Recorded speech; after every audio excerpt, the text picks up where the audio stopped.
So sometimes we wore funny hats to say this scene we don't like. They don't like this one. We just did this thing. That was when they were going to sue us for. There is a particular kind of television magic that nobody can manufacture in a writer's room. You cannot put it in a memo, you cannot budget for it in pre-production, and you absolutely cannot cast it through a conventional audition process. It simply arrives, uninvited and overwhelming, the way weather arrives, sudden, undeniable, and impossible to send back. For the cast and crew of Laverne and Shirley, that magic had a name. Or rather, two names. Lenny Kosnowski and Andrew Squiggy Squigman. And for the two women at the center of that show, Penny Marshall and Cindy Williams, learning to work alongside that kind of magic, learning to hold their ground against it and ultimately learning to appreciate what it gave them, would take years, hard-won perspective, and finally, the freedom that comes from no longer needing to protect anyone's feelings, including their own.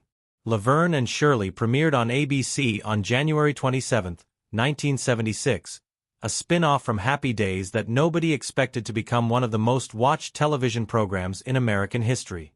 The show centered on two working-class women sharing a basement apartment in 1950s Milwaukee, bottling beer by day and navigating the joys and humiliations of their social lives by night. It was funny, warm, occasionally sentimental, and grounded in a kind of blue-collar sincerity that audiences recognized as true. But even the most honest premise in the world needs a pressure valve, something to crack open the earnestness and let the audience breathe. And that is precisely the function that Lenny and Squiggy were designed to serve.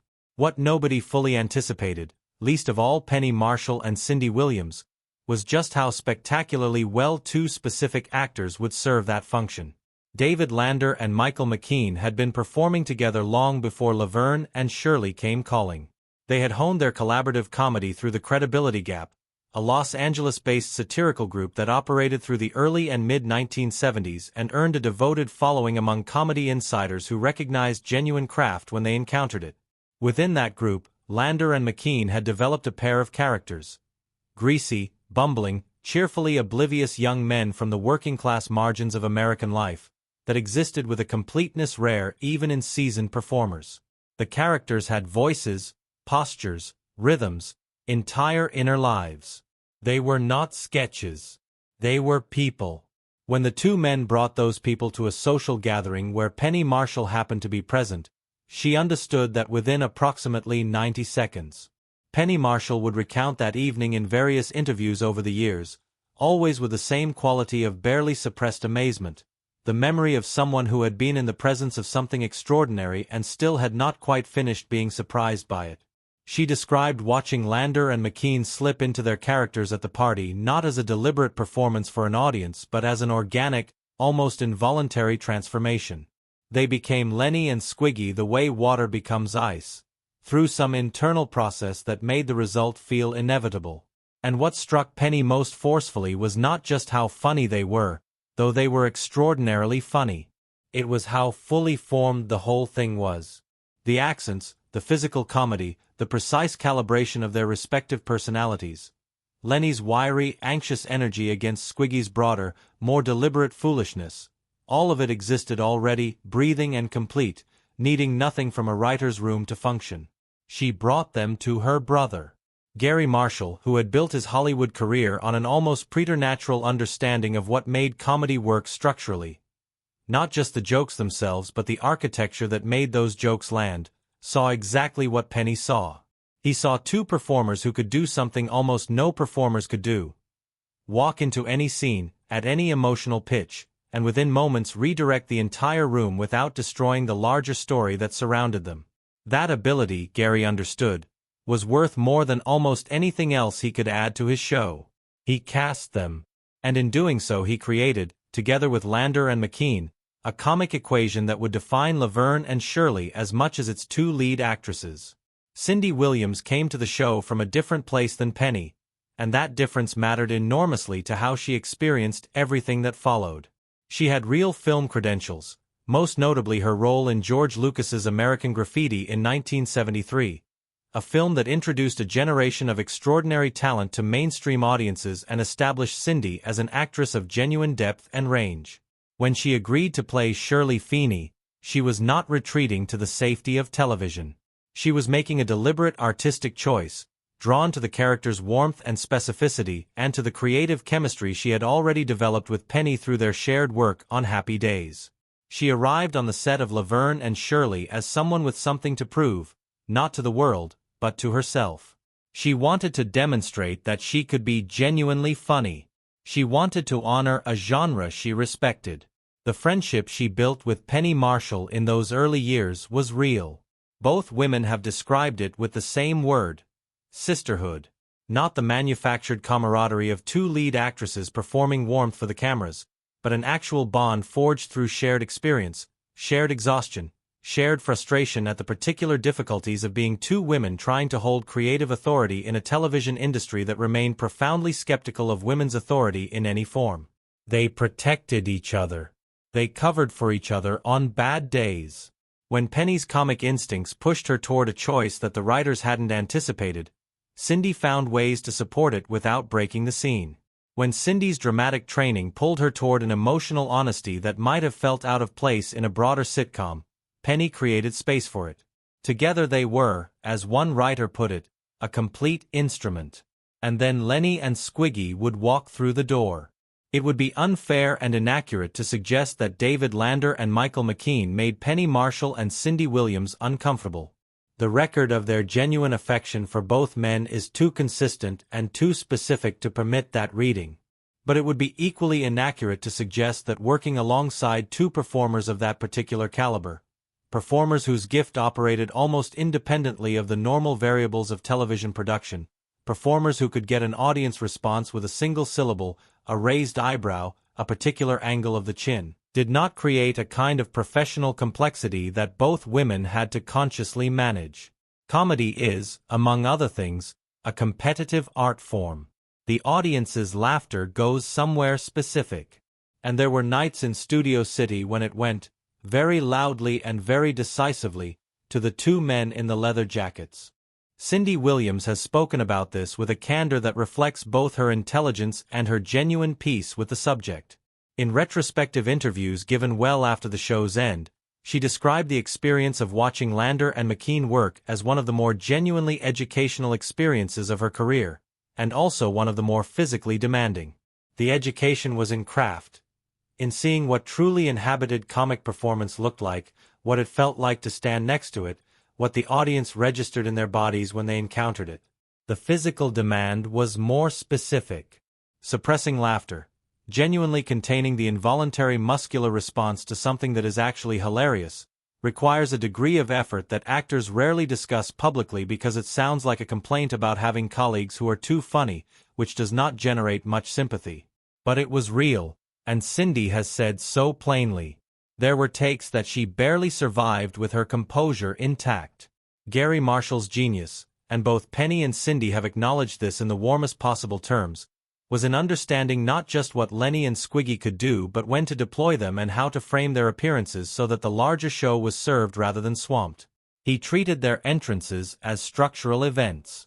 Each appearance was placed at a specific point in the episode's emotional architecture, usually at a moment when the story had built towards something real and needed the release of absurdity before it could continue. The famous entrance, the door swinging open, the two men materializing as if from some dimension slightly adjacent to normal reality, the single greeting delivered with the timing of a detonator, that was not an accident of performance. It was the product of Gary Marshall's understanding of how comedy works as architecture and his trust in two performers to execute that architecture with absolute precision every single time. Penny Marshall, who watched her brother work with an intimacy and attentiveness that gave her insights few others had, has described Gary's approach to Lenny and Squiggy in terms that illuminate the whole enterprise. He knew, she said, that you could not use them carelessly. They were too powerful for careless use. If you deployed that kind of comedic energy at the wrong moment, it would not just interrupt the scene, it would obliterate it, leaving nothing for the story to rebuild from. So he was precise. He thought about placement the way a composer thinks about the introduction of a new instrument. Not just what note it plays but where in the piece that note can be heard to greatest effect. And because Lander and McKean trusted Gary's instincts as much as Gary trusted theirs, The result was a collaboration of a kind that happens rarely in the organized chaos of American television production. What Cindy Williams has added to this picture, in scattered interviews and reflective pieces over the years, is the perspective of the actress responsible for maintaining emotional continuity through all of it. Shirley Feeney was, fundamentally, a woman of feeling. She felt things deeply and expressed them openly, and Cindy brought to that quality a specific dramatic intelligence that kept the character from tipping into caricature, but maintaining Shirley's emotional truth across the interruptions, across the Lenny and Squiggy episodes that detonated inside otherwise earnest scenes and left the dramatic rubble smoking, required Cindy to develop a skill she had not needed before: the ability to re-enter a scene's emotional reality after it had been thoroughly and gleefully destroyed. She has described this as a kind of internal reset, finding the thread of Shirley's feeling again after the comedy had buried it, pulling it back to the surface, and proceeding as if the preceding 90 seconds had not happened. She got very good at it. She never found it easy. There is something both women have emphasized when speaking about the quality of the writing that supported Lenny and Squiggy, and it deserves more attention than it typically receives. The performances were extraordinary. But performances exist inside a structure, and the structure has to support them. The writers who built episodes around Lenny and Squiggy, who found ways to integrate them into stories that gave them real stakes alongside their comedy, who understood that the characters needed desires of their own even if those desires were absurd and doomed, those writers were doing something genuinely difficult. They were writing characters who could be simultaneously laughed at and cared about, who occupied the extreme comic edge of the show's world without becoming alien to it. That is a precise and demanding accomplishment, and the fact that it looked effortless is the best argument for how successfully it was achieved.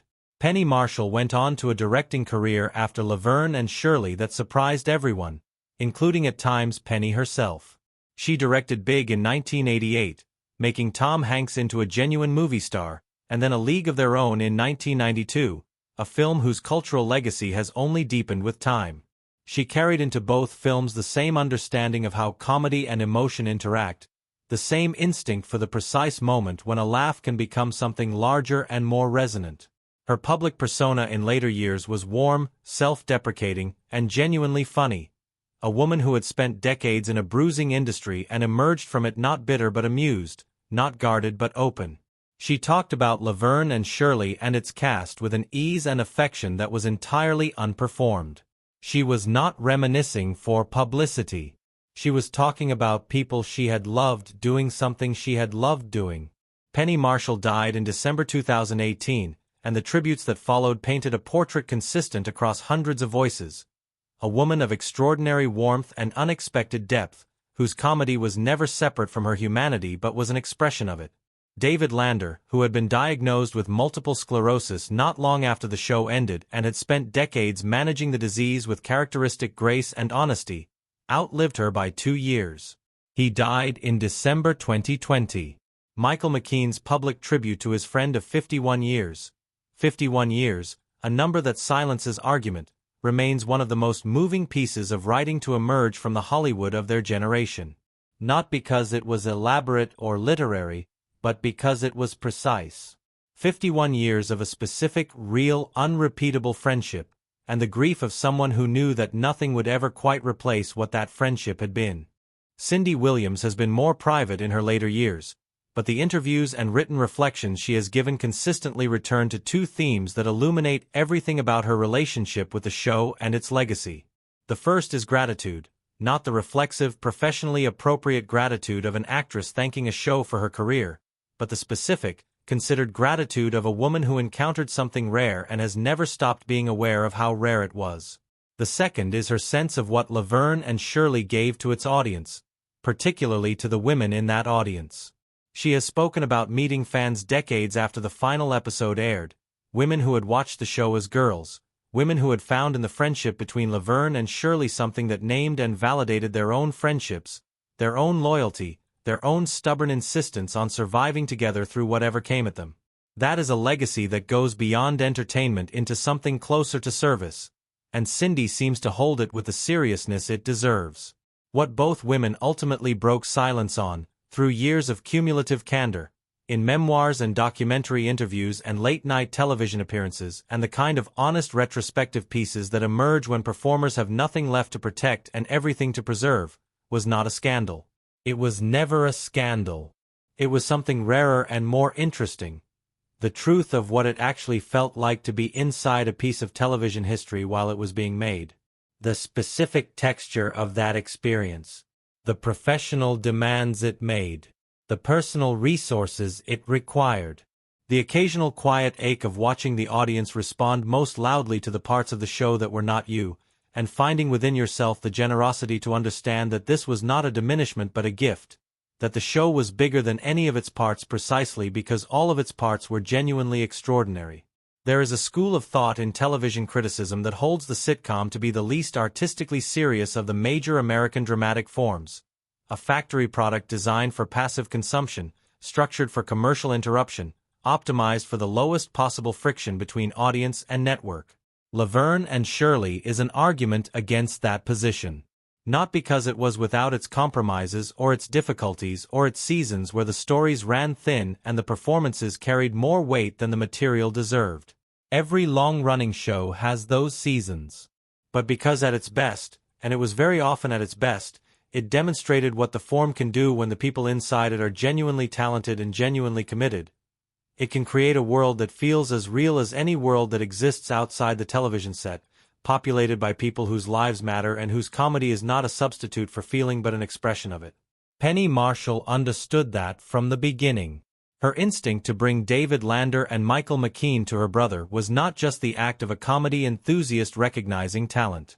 It was the act of someone who understood the architecture of what the show needed and saw, in those two men at that party, exactly the structural element that would make the building stand.